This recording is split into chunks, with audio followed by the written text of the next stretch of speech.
పేపర్‌లో వచ్చిన వార్తలు చూద్దాం. ముమ్మాటికి ఎన్‌డీఏకే మద్దతు అని చెప్పి చంద్రబాబు నాయుడు గారు అంటుండు. ఇంకొక వైపు జగన్మోహన్ రెడ్డి కూడా ముమ్మాటికి నేను కూడా ఎన్‌డీఏకే మద్దతు అంటుండు. దేనికోసం మద్దతు అంటే ఉపరాష్ట్రపతి ఎన్నికలున్నాయి. ఉపరాష్ట్రపతి అభ్యర్థిగా సిపి రాధాకృష్ణన్‌ని పెట్టారు.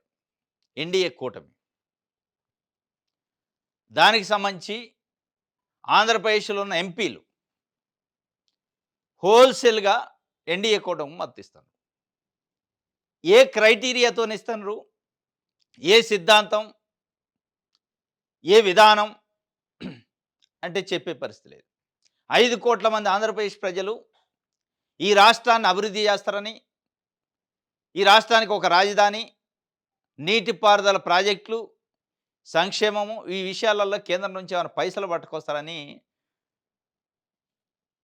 ఎన్‌డీఏ కూటమి అంటే చంద్రబాబు నాయుడు గారిని ముఖ్యమంత్రిని చేశారు. 5 పైసలు లాభం రాలే. అయినా నేను ముమ్మాటికి ఇస్తా అంటుండు. ఇయ్యొచ్చు మీరు కూటమిలో ఉండరు, ఇస్తారు ఇక మీరు ఆపినా ఆగరు.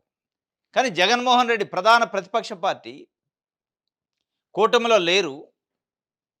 మీరిచ్చే మద్దతు వల్ల ఈ రాష్ట్రానికి వనగూరే లాభమేంటో తెలవదు. అయినా గానీ ఆంధ్రప్రదేశ్ మరి అదృష్టమా? దురదృష్టమా? అంటే దురదృష్టమే అనుకోవాలి. 2 ప్రధాన రాజకీయ పార్టీలు పోటీలు పడి నీకంటే నేనేం తక్కువ కాదని చెప్పి ఎన్‌డీఏ కూటమికి, మోడీకి, అమిత్ షాకి భజన చేసే కార్యక్రమం, మద్దతు ఇచ్చే కార్యక్రమం చేస్తాను. ఇస్తే ఇచ్చారు. మరి ఏమన్నా ఆంధ్రప్రదేశ్ రాష్ట్రానికి ఉపయోగపడుతున్నారా? మీరిచ్చే మద్దతు వల్ల ఈ రాష్ట్రానికి ఏమన్నా రాజధానికో, పోలవరానికో, వెనకబడిన జిల్లాలకో, విశాఖ ఉక్కు ఫ్యాక్టరీ ప్రైవేటీకరణ కాకుండా ఉండటానికో ఉపయోగపడుతుందా అంటే ఒక్క అనా పైసా లాభం లేదు. ఏంది మీ పోటీలు మరి? అంటే ఎవరికాళ్ళు ప్రసన్నం చేసుకోవడానికి ప్రయత్నం చేస్తాం. అమిత్ షా దృష్టిలో పడాలి, మోడీ దృష్టిలో పడాలి. వాళ్ళకి కంటు కావద్దు, వాళ్ళకి దూరం కావద్దు. ఈరోజు ఆంధ్రప్రదేశ్‌లో ఉన్న ప్రధాన రాజకీయ పార్టీలు ఆంధ్రప్రదేశ్‌లో ఉన్న ఓటర్స్ పైన కంటే ఢిల్లీలో ఉన్న ఇగో ఈ పెద్దల పైన ఎక్కువ నమ్మకం పెట్టుకున్నాం. ఆంధ్రప్రదేశ్‌లో ఉన్న ఓటర్లని తృప్తిపరచడం కంటే, ఓటర్లను కన్విన్స్ చేయటం కంటే, ఢిల్లీలో ఉన్న ఢిల్లీ పెద్దలను కన్విన్స్ చేయడానికే ఈ 2 ప్రధాన పార్టీలు. ఒకాయనేమో నాకు 45 సంవత్సరాల రాజకీయ జీవితం ఉందంటాడు. అనుభవం ఉందంటాడు. విజన్ ఉందంటాడు. పరిపాలన నాకంటే మించినోడు లేడంటాడు. నీతి, నియమాలు, అవినీతి రహిత పాలన అందిస్తా అంటాడు. అయినా గాని అక్కడ మోడీ చెప్పమే. ఢిల్లీ చెప్పమే. ఇంకొక ఆయన నాకు ఎస్సీ, ఎస్టీ, బీసీ మైనారిటీల మాస్ ఫాలోయింగ్ అంటాడు ఉందంటాడు. అత్యంత చిన్న వయసులో ముఖ్యమంత్రి అయినా అంటాడు. నేను తీసుకొచ్చిన స్కీములు ఈ రాష్ట్రం దేశంలో ఎక్కడ తీసుకురాలేదండి. ఇయన్నీ వాస్తవాలయి కొన్ని ఉండొచ్చు. కానీ మీరు ఈరోజు ఢిల్లీకి మీ అవసరం వచ్చింది. ఢిల్లీకి మీ అవసరం వచ్చినప్పుడు ఇస్తే ఇచ్చారు. జగన్మోహన్ రెడ్డి ఇయ్యొచ్చు, చంద్రబాబు నాయుడు గారు ఇయ్యొచ్చు, సిపి రాధాకృష్ణన్‌కి మద్దతు. ఆ మద్దతుకి ప్రతిఫలం ఏమిస్తున్నారు ఈ రాష్ట్రానికి, రాష్ట్ర ప్రజలకంటే ఒక్క ప్రతిఫలం కూడా చెప్పే పరిస్థితి లేదు. గుండు సున్నా. ఇది ఒక రకంగా ఆంధ్రప్రదేశ్ ప్రజల దురదృష్టం. ఇది పోటీలు పడి నేనంటే నేనంటున్నారు.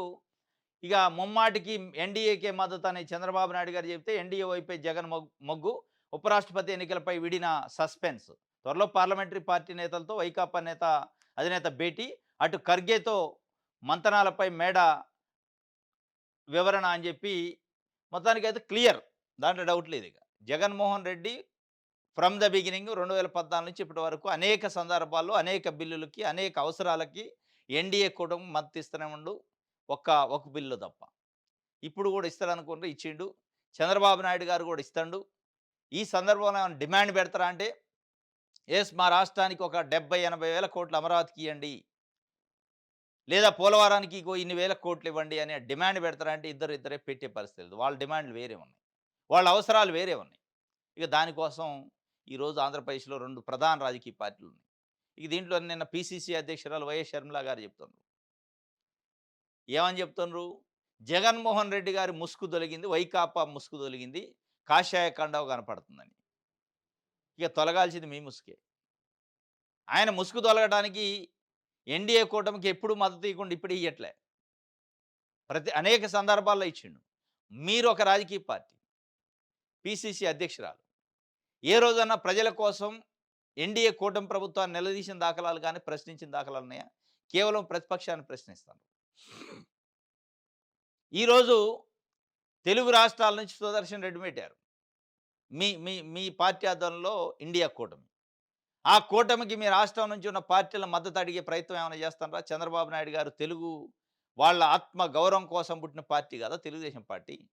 మీరు తెలుగు వాళ్ళ ఆత్మ గౌరవం కోసం పుట్టిన పార్టీ అంటున్నారుగా. తెలుగువాడికి ఉపరాష్ట్రపతి అభ్యర్థిగా అవకాశం ఇచ్చింది మా పార్టీ, మా కూటమి.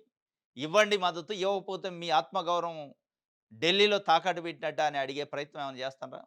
చెయ్యరు. కానీ జగన్మోహన్ రెడ్డి ముసుగు తొలగిందని చెప్తుండ్రు. మీ ముసుగు గూడా మీరు తొలగకపోయినా కనపడుతుంది మీ ముసుగు.